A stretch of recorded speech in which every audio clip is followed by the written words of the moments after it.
नमस्कार, स्वागत है आप सभी का हमारे इस खास प्रोग्राम में। मैं हूं आपके साथ सुनील चौहान।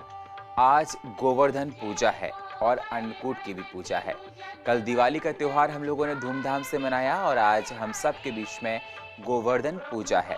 तो दर्शकों, आज हम आपको बताएंगे गोवर्धन पूजा का महत्व क्या है, गोवर्धन पूजा किस प्रकार से करनी चाहिए, आज के दिन अन्नकूट की पूजा क्यों की जाती है, जो लोग गोवर्धन की परिक्रमा करते हैं उनको क्या मिलता है, गोवर्धन को विशेष भोग क्या प्रिय है, कहा जाता है कि दूध की धार लगती है, और भी ऐसा विशेष भोग उनको क्यों प्रिय है, किस प्रकार घर में गोवर्धन की पूजा करें।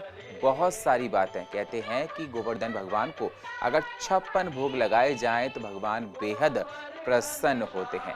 तो इन सारी बातों पर चर्चा करने के लिए हमारे साथ ज्योतिषाचार्य दीपक जी हैं। अभिनंदन है दीपक जी। आपको बताएंगे, समझाएंगे किस प्रकार से गोवर्धन पर्वत के बारे में, आपको बताएंगे कि किस प्रकार से भगवान कृष्ण ने अपनी कनिष्ठ का उंगली पर उठाया था, किस प्रकार से प्रजा को बचाया था, ये सारी बातें बताएंगे। साथ ही साथ आज के दिन की महत्वता बताएंगे। तो आप लोग प्रोग्राम को लगातार देखते रहिए, उसके बाद हम चर्चा करेंगे। अगले दिन गोवर्धन पूजा की जाती है। लोग उसे अन्नकूट के नाम से भी जानते हैं। इस त्योहार का भारतीय लोक जीवन में काफी महत्व है। इस पर्व में प्रकृति के साथ मानव का सीधा संबंध दिखाई देता है। गोवर्धन पूजा में गोधन यानी गायों की पूजा की जाती है। शास्त्रों में कहा गया है कि गाय उसी प्रकार पवित्र होती है जैसे नदियों में गंगा। गाय का देवी लक्ष्मी का स्वरूप भी कहा गया। देवी लक्ष्मी जिस प्रकार सुख समृद्धि प्रदान करती हैं, उसी प्रकार गौ माता भी अपने दूध से स्वास्थ्य रूपी धन प्रदान करती हैं। इनका बछड़ा खेतों में अनाज उगाता है। इस तरह गौ संपूर्ण मानव जाति के लिए पूजनीय और आदरणीय है। गौ के प्रति श्रद्धा प्रकट करने के लिए ही कार्तिक शुक्ल पक्ष प्रतिपदा के दिन गोवर्धन पूजा की जाती है और इसके प्रतीक के रूप में गाय की जब कृष्ण ने ब्रजवासियों को मूसलाधार वर्षा से बचाने के लिए 7 दिन तक गोवर्धन पर्वत को अपनी सबसे छोटी उंगली पर उठाकर रखा और गोप गोपिकाएं उसकी छाया में सुखपूर्वक रहे। 7वें दिन भगवान ने गोवर्धन को नीचे रखा और हर वर्ष गोवर्धन पूजा करके अन्नकूट उत्सव मनाने की आज्ञा दी। तभी से उत्सव अन्नकूट के नाम से भी मनाया जाता है। गोवर्धन महाराज पर दूध की धार चढ़ानी चाहिए। अगर आपको जानना है कि कैसे करें गोवर्धन पूजा, क्या है इसका महत्व, तो बने रहिए हमारे साथ।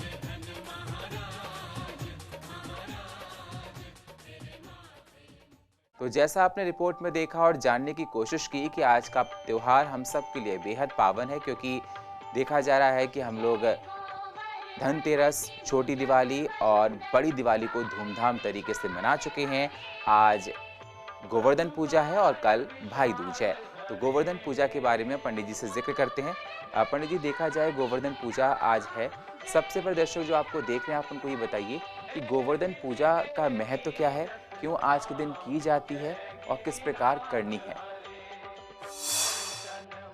सबसे पहले सभी दर्शकों को गोवर्धन पूजा की बहुत बहुत ढेर सारी शुभकामनाएं और सदा ही आप पर गिरिराज जी का आशीर्वाद बना रहे। और ये बड़ी विशेष बात है कि हर वर्ष की भांति इस वर्ष भी आज हम श्री गोवर्धन पूजा का जो है पर्व मना रहे हैं और बड़ा ही सुंदर दिन है। बहुत ही मन में जो है प्रसन्नता है, उत्साह है, भाव है और भाव विभोर होकर के भगवान श्री गिरिराज जी की शरण में हम सब हैं, चलते हैं। तो आपको बताते हैं कि गोवर्धन पूजा का विशेष महत्व क्या है, क्यों मनाई जाती है। आपने कथाओं के माध्यम से श्रवण किया होगा कि जब भगवान कृष्ण का इस पृथ्वी पर जन्म हुआ तो जन्म के कुछ समय पश्चात एक दिन बड़ी ही सुंदर जो है मिठाइयाँ बनने लगी घरों में। मालपुए बन रहे हैं, खीर पुए बन रहे हैं, लड्डुएं, पुए, पेड़ा, खीरमोन आदि वस्तुएं बन रही हैं।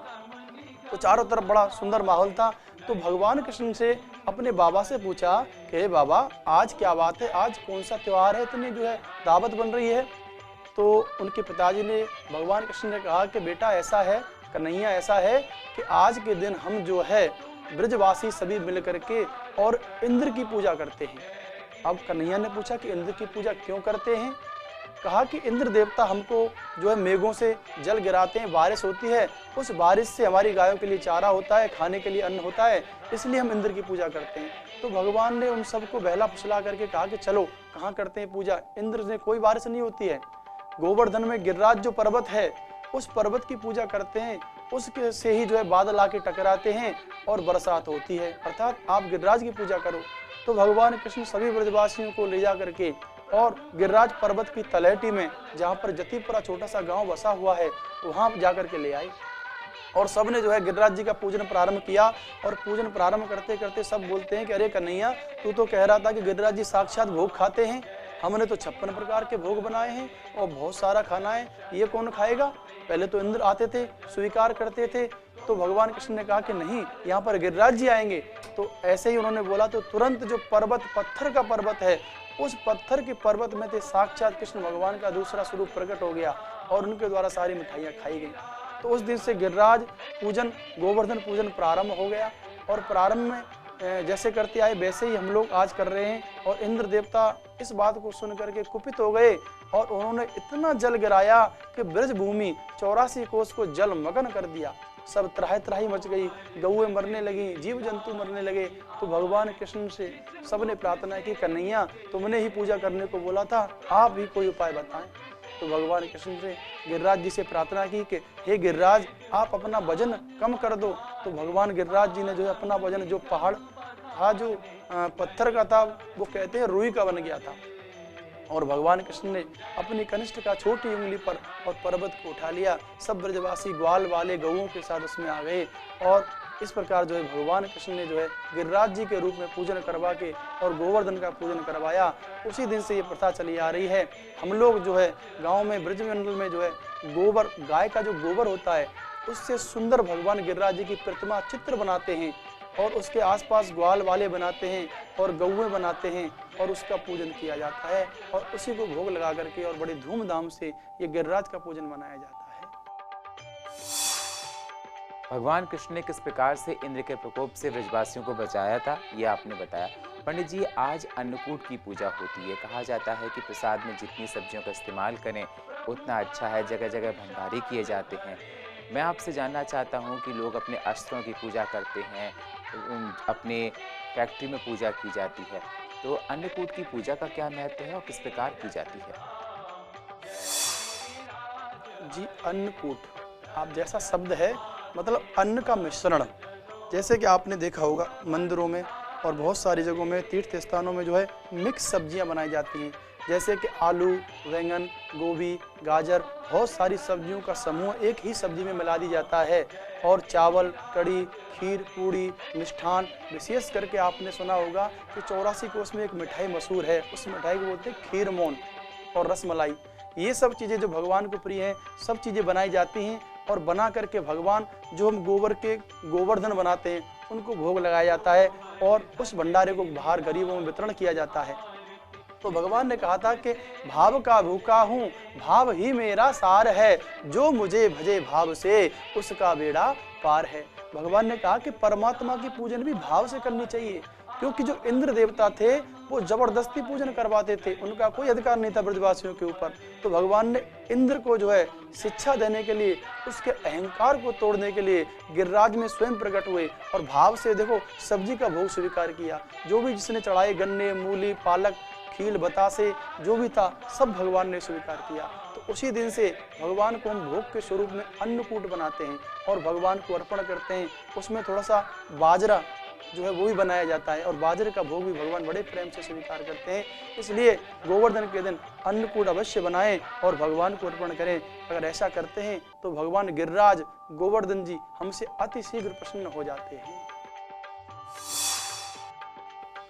बिल्कुल, बहुत अच्छी बात आपने बताई किस प्रकार से भगवान प्रसन्न होते हैं। पंडित जी, कहा जाता है कि गोवर्धन पर दूध की धार लगती है। दूध की धार भगवान को बेहद प्रिय है। दूध की धार से साथ साथ ऐसे कौन सा भोग है जो गोवर्धन महाराज को बेहद प्रिय है? जी बिल्कुल, आपने एक बड़ा सुंदर भजन सुना होगा, तो पे पान चढ़े तो पे दूध चढ़े, तो पे पान चढ़े तो पे फूल चढ़े, तो पे चढ़े दूध की धार, श्री गोवर्धन महाराज थारे माथे मुकुट विराज रहो। तो भगवान की सुंदर छटा है। आपने देखा होगा कि गोवर्धन के ऊपर जो है सुंदर मुकुट का जो है सुशोभित है और उसके ऊपर मोर पंख लगी हुई है और दूध की धार विशेष रूप से तब चढ़ाई जाती है जैसे कि कोई मन्नत मांगते हैं। जैसे आपके घर में पुत्र नहीं है तो आपने मन्नत मांगी कि हे गोवर्धन गिरिराज बाबा, हमारे पुत्र रत्न पैदा हो जाए तो हम आपको दूध की धार देंगे, या मेरे पुत्र का विवाह हो जाए, या मेरा कोई काम जो रुका हुआ पड़ा हुआ है वो सुलभ हो जाए, सरलता से जो है शीघ्र हो जाए, तो दूध की धार। तो दूध की धार का ऐसा बताया गया है कि एक मटकी में लेकर के दूध भरते हैं और उसमें छेद कर देते हैं नीचे। धार का मतलब लगातार जो है दूध गिरता रहना चाहिए, धार टूटनी नहीं चाहिए। तो दान घाटी से पहले जहाँ से गोवर्धन से हम परिक्रमा शुरू करते हैं, वहाँ से और जहाँ तक वो 7 कोस अर्थात 21 किलोमीटर दूध की धार लगाई जाती है। ऐसा करने से भगवान प्रसन्न होते हैं और मनोवांछित फल देते हैं, अर्थात हमें जीवन में अवश्य एक बार दूध की धार लगानी चाहिए। बिल्कुल, दूध की धार बेहद प्रिय है गोवर्धन जी को, इसलिए दूध की धार का भोग जरूर लगाएं। पंडित जी, जिस घर में गोवर्धन पूजन आज हो रहा है और भगवान गोवर्धन कहते हैं कि 2 से 3 दिन तक घर में रहते हैं, तो घर में रहते हैं तो उस दौरान विधि विधान क्या होना चाहिए? जी बिल्कुल, बड़ा सुंदर विधान है, जैसा कि हमने खुद किया है और करते चले आ रहे हैं, आज भी करेंगे। तो सुबह सुबह ही गिरिराज जी गोवर्धन गोबर के बना दिए जाते हैं और उनको सुंदर सजाया जाता है।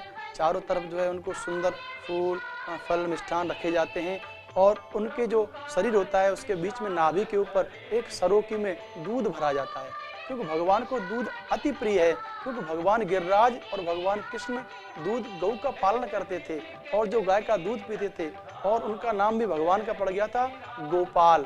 जो गाय का पालन करे वो गोपाल कहलाता है।